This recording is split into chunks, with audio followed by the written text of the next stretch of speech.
Hello and welcome to the Up Close and Personal Trainer podcast with me, Shona, no, she better don't, Denovan, and Emma, what's the story, Morning Glory, Gordon. You like Okay, it? your intro was like 50 million times better than mine. Sorry, what That's was why my I name asked her to again? do it. What was my name?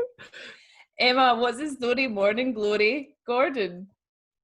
Yeah, That is love good. it. And Why what why was is that yours? why is that not your PT name? I don't know. Maybe I need to change. I mean, it isn't as succinct as ESG Fitness, but I think it adds something. What's the story, Morning Glory? And mine was, no, she better don't, Denovan. Wow. So these are our new names. These are our new names. Welcome to the Actually, podcast. no, we'll have a new set of names next week. Oh my That's what I'll God. do is I'll just make a new set of names and I'll have an amazing intro every week. Because I felt like our intros were a bit boring, so I thought let's jazz it up a little bit. I agree. Yeah. So how are you? Have you had a nice week? I have had an okay week. No, I've had a very exciting week work-wise. Mm-hmm. Lots and lots of new things. Commit to 6 sign up is open, starting, like everything is going to be just better. A lot of feedback and a lot of changes. Good. And I'm very excited for that. Good. How has your week been? My week has been good. I got a really weird comment on one of my YouTube videos that made me laugh a lot the other day. What was it? Right, so the video was my infamous ASMR deadlift video. And the comment was, can you also make a video where you explain how to let the air out of the exercise ball and show it on the ball and flatten it completely when sitting, please? What? What? So I was like, They want you to sit on a Swiss ball he and wants me to flatten sit. it. Yeah, he wants me to sit on a Swiss ball and explain how to completely flatten it and like show that on camera. So then I clicked on this person's YouTube profile, and they subscribe to loads of female fitness people, and the videos that they've liked is all bosu ball videos. Like, and they're innocent videos just of like women being like, "Here's how to do like abs on a bosu ball," but he obviously has a inflatable ball fetish. How mental is that? That's the weirdest thing. Yeah, that's a. I just can't We're going to talk about fetishes today, aren't we? fetishize. Oh, fetishy. But before we do, last week's podcast was so good. We got such good feedback from it. Mm-hmm. Very thought-provoking. Not like our usual podcast, but not even a but. Just as well as I again was sent something by Hannah, which I read this morning, and it was an article on. Oh God, what was it really on? I don't think what it was on is really what I took from it. Mm-hmm. And now I can't find it, so it's irrelevant. Oh. Okay, but what I took from it was we were talking about investing last week, or where to invest your time and things, and we spoke mostly about like investing in yourself and less about which friendships or relationships you should be investing in. And this was just like, I mean, a lot of this article was just stuff that we'd kind of covered already, but what was quite interesting is that he was talking about like longevity of things. So you might get, it's almost a bit like delayed reward, so you might get a huge reward from, I don't know, now I can't think of anything, like something immediate, eating a cookie, but the long-term reward is less. Or okay, no wait, what was a better example?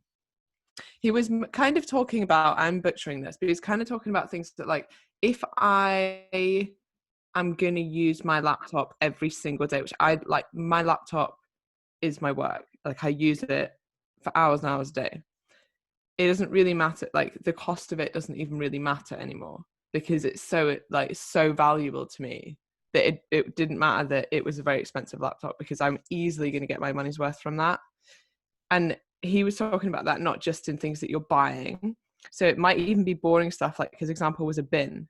He was like, my mum wanted to buy a $30 bin, but I wanted to buy a bin that was like $120, purely because we're going to use it every day. We have to look at it every day. It could be like, if it's a good bin, it could last 10 years.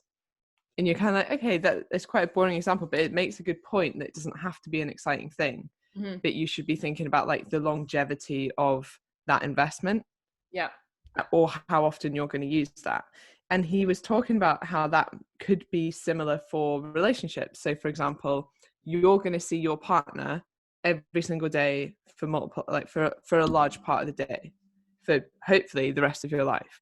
That relationship is so important because it's going to take up so much of your time, so much of your life. Mm-hmm. Whereas, I don't know, relationship with who might be just leaving your like circle, I don't know, whatever. Other relationships might not be as important if you don't see them as much, like a distant cousin. Yeah. But even things like that might not have seemed as important, like if you're not particularly good friends with your flatmate, right, but you're going to see them every single day. Yeah. So it's worth building a relationship with them. Like we are going to talk every single day. Mm-hmm. So it's worth us having a good relationship. Yeah. Whereas some people that you might speak to once every couple of weeks, potentially like not as important. Yeah. Does that make any sense? No, absolutely. And I mean, you could also take that, like say you've got a work colleague that you just can't really handle. Like you only really, well, in my situation, like I don't really spend a lot of time with like people, other personal trainers in Pure Gym. Like I spend most of my time with my clients. So I actually don't really need to bother really with them. Yeah. If I think if people aren't adding any value to your life and they don't need to be a big part of it, then just literally give them no mind. You could take it to look like that as well. So yeah, and I guess I was more looking at it from a more positive point of view. Yeah, like who you should be investing Yeah. time in and how important that might be. Mm-hmm. Yeah. So like how would you like look at that personally? Like did that change the way you thought about anything by reading that article? I think it more like reassures some of the choices that you make. Yeah. I'm trying to find the article, but no idea where I read it now because apparently maybe it was on my phone. Anyway, it was a very good article. I will share it if I find it. Yeah, put it in the link. Yeah. Do you think it's more important to have like a small group of really close friends than like lots and lots of acquaintances? 100%. Yeah. Mm-hmm. Yeah. Yeah, definitely. I don't think I'm sure I read something, and I'm going to picture this as well because I can't remember what it was, but some stat being like you can't really have more than something. It was quite small. It was like 8 real friends. And by real friends, it meant like in that moment. So you might have friends that you think are real friends that are friends that you've known from school. And like they are friends, right? But they're not close friends because they're not a huge part of your life. Like it's very hard to have like do you think you have more than 8 people that you always speak to and not just, hey, how are you? But like proper conversations within like a 5-day radius? I've got quite a big family. Like I've got 3 sisters. That doesn't count. But do you have in-depth conversations with each of them? Oh, probably not. No. Yeah, people that I have in-depth conversations with. Yeah, probably Paul, you, a few of my pals, my sister, my mum. There we go. Boom. Less than 8. Yeah. Yeah, but I think there was something saying like your brain capacity couldn't handle it. Yeah, that's interesting. Yours specifically. You're like, whereas my brain, I can handle 16 friends. Yes. Right. Anyway, yeah, that was interesting. I actually really enjoyed that podcast last week. It gave me a lot to think about. Yeah, I liked it a lot. But back do you think part of it's like what's the word where you're like you've got your own personal bias, like you kind of want to invest in yourself, but there's always that barrier of, one, it's a lot of money, two, will I like quote unquote fail on this, and three, like a lot of people, and I think especially women, think that investing in themselves, or even if they don't outright think it, like they internalize that investing in themselves is almost like a selfish thing. And to get over that, sometimes it takes like actually talking about it, rationalizing it, and being like, this is important to me, this will better my life, and it is something that I want to do.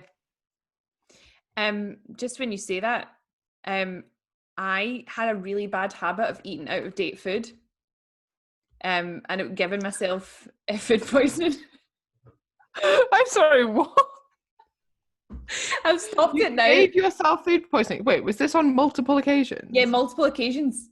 And what were you eating? We're gonna wait. What vegetarian stuff can give you food poisoning? This is before I was a veggie. Like, I would push it with Best Buy dates. I'd be like, like, I hate waste.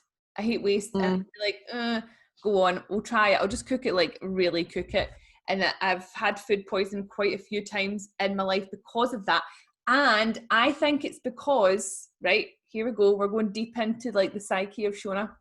When I was 17, I went to sit my theory test and I forgot my provisional license. Once we got to the theory test centre, forgot my provisional license, and someone in my family was so angry at me because they'd driven me up to the provisional test centre, and then I was like, I don't have my provisional license, so I couldn't sit the test, and it was a £20 test, and they were so angry at me. They said, you don't deserve nice things, which is a horrible thing to say to someone. And I also think, kind of quite like irrelevant to the totally irrelevant. And I'm sure. Oh, you forgot your license. You don't deserve nice things. I know, and I'm sure that's been said to me before, because like I'm clumsy, I break things, and I'm sure that person has said that to me before, and I think I've internalized it. And there's sometimes like when I was growing up, and like cooking for myself, I wasn't really putting maximum effort because I was like, I'm only eating it. I don't deserve that nice thing, and that's why I do that. But I think it's just because I'm lazy. Really, like I find it quite boring. I've got a little bit better recently, but I find it quite boring cooking for myself because I'm like, well, yeah, I know what you mean, and I did think it was that, but then I didn't want to say, sure, you're just lazy. I wanted to blame someone else. Yeah, I'm not lazy. It's just that I've internalized the fact that I don't deserve nice things. But now I put so much more effort into what I eat. Did you see that I grew a courgette? Of course you did. I put it in the commitment next week, and I was like, look. That's a really good courgette. I know, it was huge. I ate it last night. It was very tasty. Oh, so last Christmas, me and my mum grew potatoes, and like it was a pretty disappointing Christmas dinner.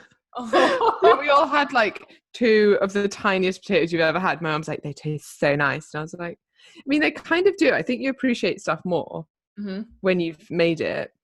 Tomatoes off the vine, so sweet. That is, but then there's only like, I mean, I think we're obviously not very good, but there was only maybe like 4 tomatoes. But those were the tastiest 4 tomatoes you've ever eaten. Do you know, I've got... Yeah, there's one for each of us as a family. Oh, it's lovely. See, this is when you realise like why people were lean when you had to make your own food. Yeah, lean and ripped. Yeah, absolutely shredded / starving. I also have a present for you in my back garden. So when we first meet, when I first drive up to Dundee, I can bring you the present for your back garden. I have little sprout seedlings, and I know that sprouts are your favourite. But I don't know where I'm going to put them because I put fake grass in my garden. You just need a pot with some compost, and then sprouts. You know how they grow. It's like a big stalk with loads of sprouts attached. Yeah. Oh, I'm so excited. Thank you. You can have your own little... And then at Christmas, I'll have about 3 sprouts. We actually made sprouts as well, but I think a lot of the snails ate them. Oh. Well, you should try again. You don't need soil, like, well, obviously you need soil, but you don't need to be able to dig into the ground to like grow veg. You just need pots and some compost. That's it. Okay. Good. Okay. Carly Dimmock right here.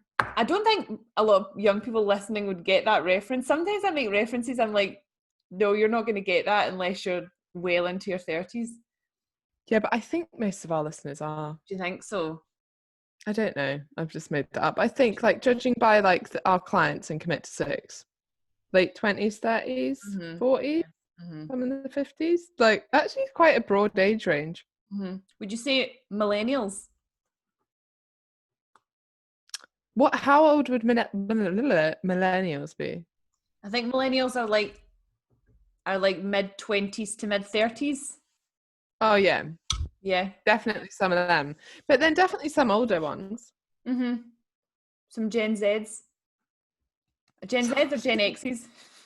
I don't know. Is it baby boom? Or when was that? No, baby boom's our parents. Oh. All right. Yeah. Yeah. Don't even get me started on boomers. One of my 22-year-old clients. Yeah, they wouldn't be able to get on the Facebook group. No. Oh, they definitely wouldn't be able to work my PT Hub app. One of my clients who's 22 went, okay, boomer, at me. I was like, mate, I am not a boomer. I am a millennial. Don't you get mistaken. How very dare you? Just Louises. Okay. Do you want to know? Oh, do you want me to tell you about my parents' new Beedi? I think that's what it's called. Do you want me to tell you about my parents' new Beedi? I know that you've been dying to hear. Also, I found a real life fact on Uber Facts. Right, and it says that Beedis are considered to be a green technology. If Americans used them instead of toilet paper, we'd save an estimated 15 million trees a year. That's incredible. Right, so can you talk me through exactly how a Beedi works? Okay, so I think what I don't fully understand is the picture here is like your standard Beedi, which actually initially I thought was something to wash your feet. You know, you always get on holiday and I'm like, oh, great, they've got something to wash the sand off my feet. No, that's for washing your noon and bum. Washing the sand off your bum. Yeah, whatever you've got down there. But then I'm also like, why is the shape of it not more like you could sit on it? Or like, how are you meant to crouch? It's quite low. I don't understand how exactly you're meant to use the traditional Beedi. But what my parents have, because I think we had it for one of my grandparents, it's actually quite good. I think it gives older people, when they can't like wipe their own bums, a lot of independence. Because you don't want like your daughter who's looking after you. No, that's so undignified. It's just like, no, you don't want that. So anyway, it basically squirts water up. And then, does it dry it off as well? Yeah, there's a drying drying thing. So you haven't used any toilet roll at all? Well, I mean, I've been to my parents like a couple of times. Right, okay. I mean, I have used, but no. Yeah, if you're using the Beedi, no need to use the toilet roll. That's amazing. It's quite shocking though, the first time. Right. Like it's an experience. Is it slightly heated water? I don't think it's cold. Cold water right up the jacksie. There are many settings on it. There's even a massage setting, and I was like, oh, what? Yeah, but the massage is just like it's spraying water at you continuously. Like, I mean, with like pulses, so it's not really a massage. But also, like, depending on where your bum is in relation to your front, you can like, I don't know, there's like settings, and it will decide where it's going to spray. Well, yeah, because that's the thing. Like, you don't want it to spray the direction of water to go from bum to vag. You want it to go vag to bum, like, because obviously then you just be spraying not very nice things. Yeah, that's true. You don't want any. So can you like? Down there. So can you like control the directional spray? Well, actually, there's a setting for the front and the back. That's amazing. And is it an attachment to the toilet, or is it like the whole toilet on like a toilet seat? Right. Dream. I know. You should get a discount code. Put the link in the description of the podcast so that we can all buy one.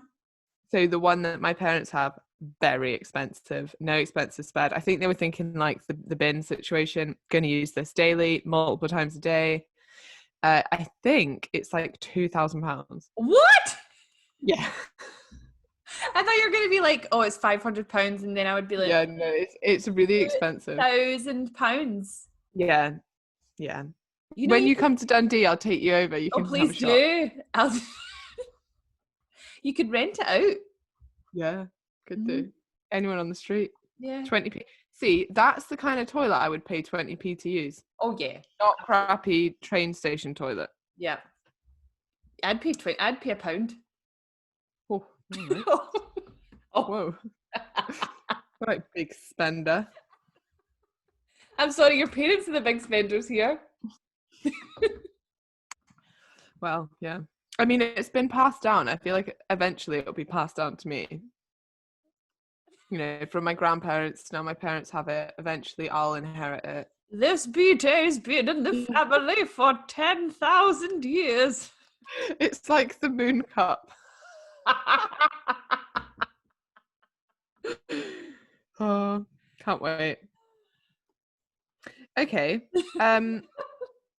I have a fact for you, which reminded me of the poo fact. Remember that poo fact? That was the best fact ever. Right. Okay. This is the the world's longest recorded fart lasted for 2 minutes and 42 seconds. I'm just going to put a timer on now for 2 minutes and 42 seconds. We'll continue the podcast, but it will go off. Okay, I'm just going to start. Hold on. 2 minutes. 42. Right, okay, that's it. Started, guys. This is when the fart started. So, bear in mind, can you imagine, like, you were in, say, a meeting, like a business meeting, and someone started farting, and you just, like, obviously everyone stops talking, and you had to sit and wait for 2 minutes, 42 seconds while it stopped. Oh my God. What's the accompanying image? Because they always have good. Oh, it's just a cartoon. It wasn't great, you know. Oh wait, no, I found it. Yeah. 2 minutes and 42 seconds. I want to know what they'd been eating. Yeah, do you know what? We laugh, but they quite obviously have some kind of problem. Yeah. Like digestional problems, so maybe we shouldn't laugh at Maybe they just started the Commit to 6 program and realised that they had to hit a target of 25 grams of fibre a day, and they'd gone straight in from 0 to 25, because that does cause... What did you mean a day? I thought you meant a meal. They're suffering from some intestinal distress. Gastrointestinal distress. Yes. Anyway. I also found a really beautiful flower that is called the clitora because it looks like a clitoris, and it kind of does. It's quite nice. Oh, that's beautiful. Yeah.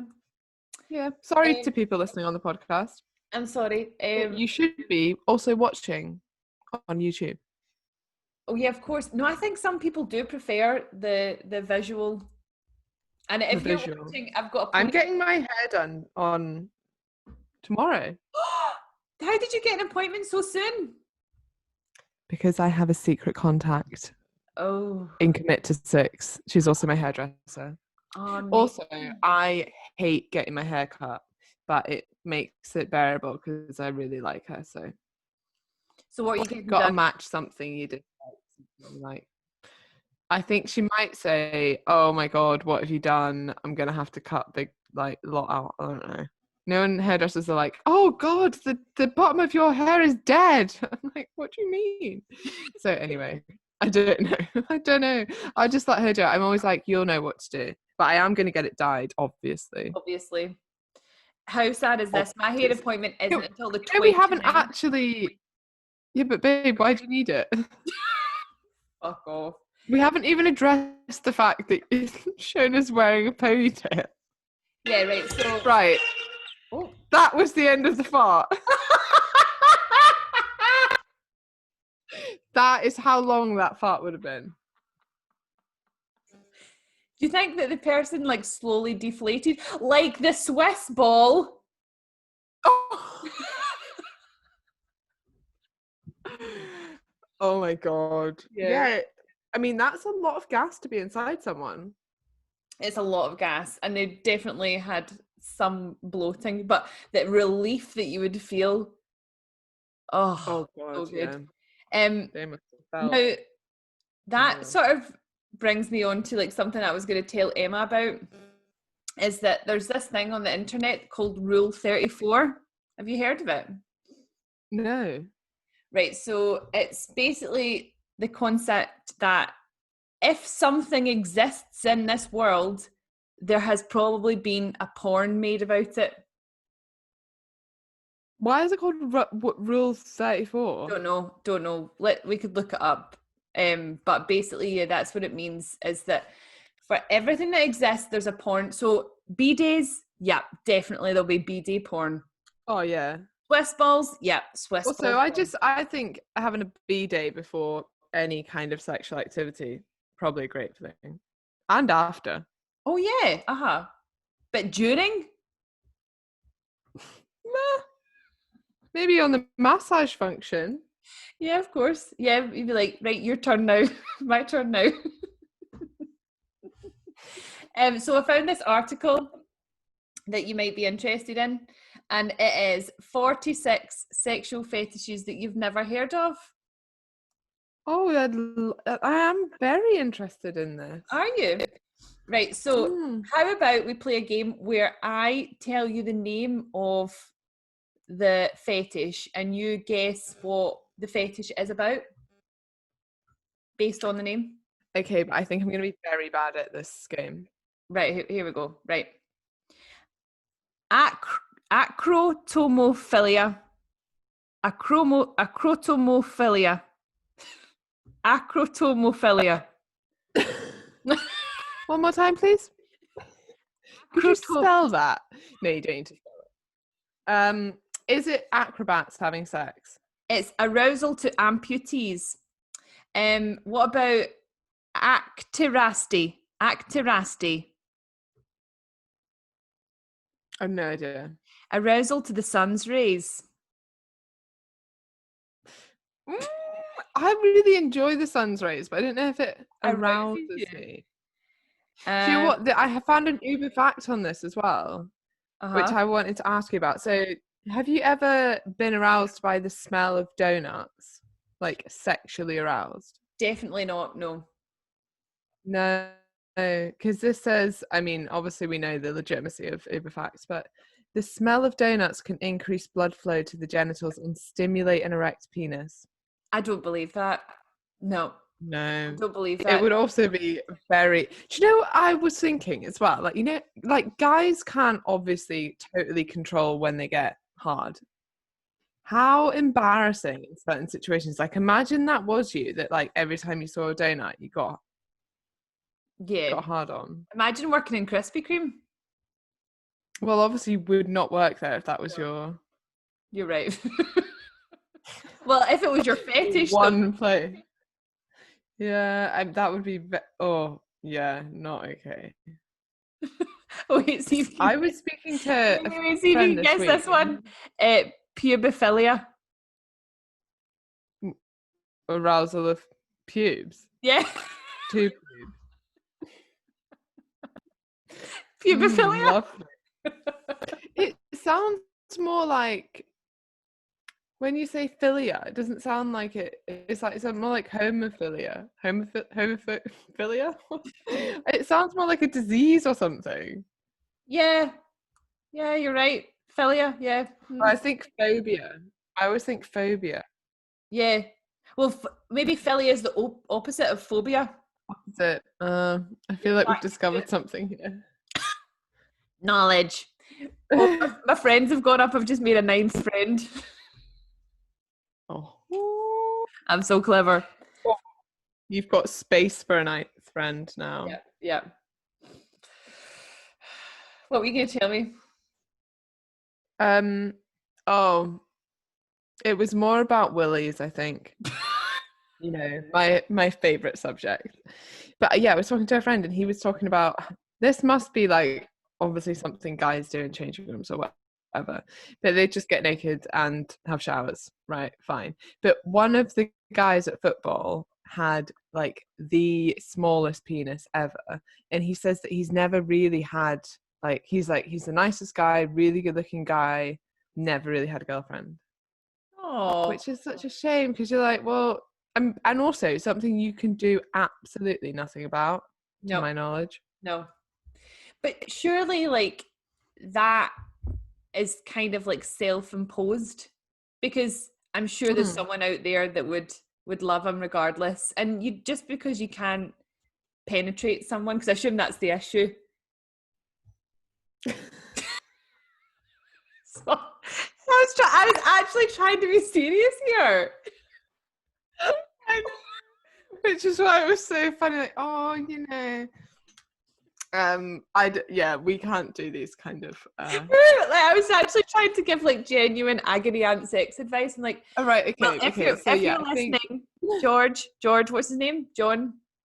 If you're listening, don't worry. John, Just because Tiny you John, Little John. little John, don't. That's mean. Just because you can't penetrate someone doesn't mean that you can't pleasure someone. So you will meet the woman or man of your dreams. Okay, just hold on in there. Hold on. Yeah, I think that's completely right. I think it's more a confidence thing. Yeah, I didn't think it would be the actual sex. Because no. you're right, there's loads of other stuff you could do. It would be more like the embarrassment, which you shouldn't have to feel anyway. But yeah. I've got a friend who's got Anyway, 3 nipples and she's still got a boyfriend. what's wrong with 3 nipples? Well, I don't know. Where's the third one? The third one is on her on her rib cage, directly in line with one of her other nipples. Oh, Do you know that you can get nipples on your knees? no, I didn't know that. Yeah, because your nipples run like apparently there's like a So it has to be directly in line. yeah, like it's like a nipple line that runs down your body. So you can get Body. one. My knee nipple. That would be quite painful though. Imagine kneeling on your nipple. Oh God. Ow. That would Yeah. Are they sensitive as like other nipples? I don't know. If anyone's listening who has a knee nipple, could you write in and tell us, is it sensitive? Okay, we'll soon know. Yeah. Do we have any other fetish eye? Fetish eye, right? Okay, let me see if do you want to see if you can guess another one? Right. Okay. So, podophilia. Turned on by podcasts. Oh, no. It's arousal to feet. What do you think about foot fetish, and what do you think it means? Like, I actually think that all fetishes must be linked to something that has happened to a person. Maybe that's a controversial What, like when they forgot their driving license when they were trying to get their provisional? Yes. That, yeah, I think my foot fetish links back to a childhood memory of someone telling me I had nice feet, and I internalized that, and now, yeah, I don't know about what, like, I mean, feet. You know how some people are like love feet and some people absolutely hate feet. Mm-hmm. I don't really get that. Oh my god, I really hate feet. Why? No, I don't get it at all. Feet. I think feet are quite nice. I don't get like hating feet. Like, I mean, I'm like, oh, they're fine. Everyone has them. Yeah, but maybe, as we're saying, someone had a really traumatic experience with someone's really smelly feet. Maybe. Okay, what about this? Nasolingus. Right, think about it. Nasolingus. Lingus. Licking noses. Yes, the arousal to sucking on a person's nose. Nah, I could not. No, never. If someone was like, "Can I suck your nose?" It would be Absolutely not. the least erotic thing ever for someone to be sucking on your nose, wouldn't it? That is, yeah, that is very strange. Also, who came up with this list? Because I am worried for them. Right, I'll do one more. Chasmophilia.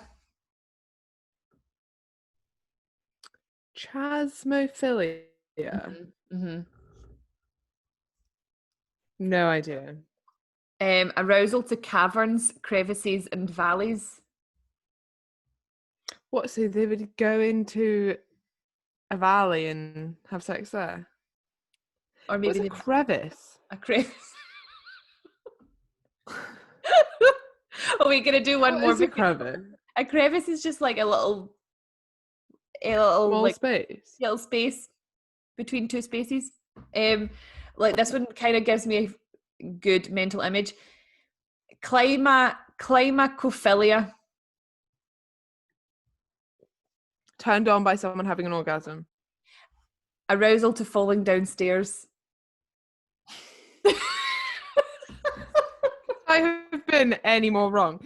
Arousal to falling down the stairs. Yeah, that mental image just like you That's imagine a very dangerous thing. What, like, very dangerous, yeah. babe, do you mind if I just push you down the stairs tonight? It really turns me on.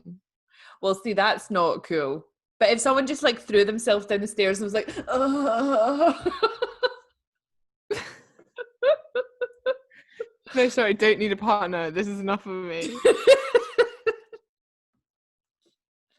If anyone's listening who is a doctor or a nurse or any medical professional who works in like emergency, like the A&E department, like could you write in anonymously, of course I can't say that word, anonymously, and tell us what the weirdest thing that someone has been admitted to A&E with has been. Don't a lot of people get the, I accidentally put this thing up my bum?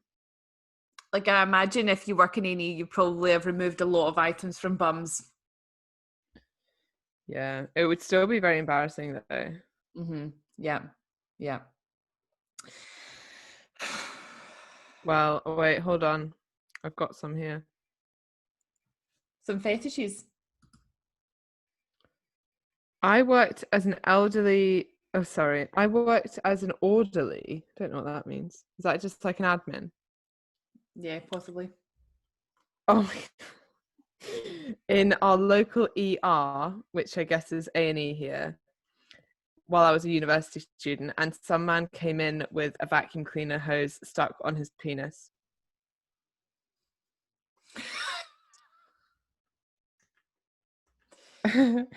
He said that he had to clean the house naked because he had a dust allergy. Doesn't make any sense. Do you know what? Like, see if you were that person, you would just have to be like, look, I was being creative, having a wank, and I fucked up. Could you please remove it? Like, instead This of was the best part. Hold on. While vacuuming, the man had become, in his words, inexplicably fatigued and took an impromptu nap with the Hoover still running. At this time, his penis must have flopped into the vacuum hose. His was, he insisted, his arousal was, he insisted, involuntary. Wow. Yeah, you'd have to just be like, look, wanted to see what it would feel like to put my penis in a Hoover. turns out pretty painful, and here I am.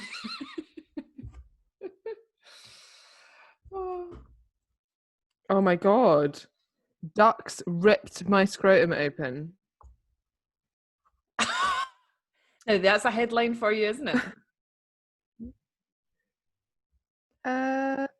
So someone came in with their scrotum ripped open. It turned out he likes to wade into the local pond stark naked and scatter bread around his genitalia for ducks to nibble on. Oh, he 100% deserves that. That Oh, was Plus, I don't know if you're actually meant to feed them bread. Are you still meant to feed them bread?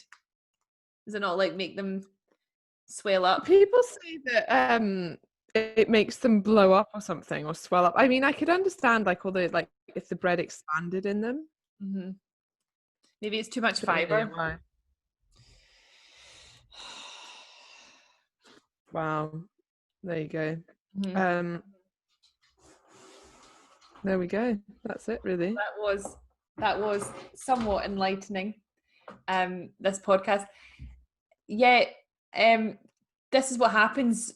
You win some, you lose some. Sometimes you get really motivated. Sometimes we enlighten you by talking about investing in yourself. Sometimes we talk about ducks ripping open scrotums. This is what we do. It's all about balance and imperfect action, guys. That's what we always preach here. Yep, this is definitely imperfect. But okay, I did want to finish on a more serious coaching note. Okay. So I had an inquiry today who is going to sign up for Commit to 6, but she initially said that, I need quite specific dietary advice. And I just wanted to touch on this because a lot of people think that they do, and kind of rightly so. You've tried a lot of diets that haven't worked for you, so you think the reason they've not worked is because it's not specific enough to me. I need something specific to me. And on one side, you're right, like you need specific targets, but you do not need specific nutrition, as in what you're eating. And it's so important actually that you almost don't get that, because there's good, sticking to a very specific meal plan is obviously only ever going to be short-lived. Yep. So the point I wanted to make is that the tough part about losing fat isn't finding the perfect meal plan or the perfect balance of macronutrients for you. It's about the behavior change and the consistency, and it's about practicing that imperfect action.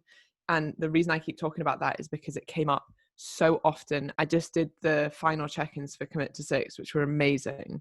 So many good results. But one thing, I ask people like for a bit of feedback and what they found really helped, and like a little bit of, feedback from the program. And one thing that kept coming up was imperfect action and how that kind of clicked for people. And by that, it's like part of that is the averages. Part of it's doing the best you can in the situation you're in, and not thinking, I've gone over my calories one day, I'm a complete failure, may as well sack it in for the rest of the week. So that was my point, so I want to finish on. I also, I don't think I really need to add on it, but I will anyway. I think that when you approach something with that, because that is actually a fixed mindset. If you think that you need something different and that what this person's going to suggest might not work for you, then you're entering into it with a fixed mindset. I think entering into anything with an open mind is going to be much more successful. Yeah, 100%. And also something I spoke to Nicola about this week. I listened to a podcast and it was actually about giving up smoking.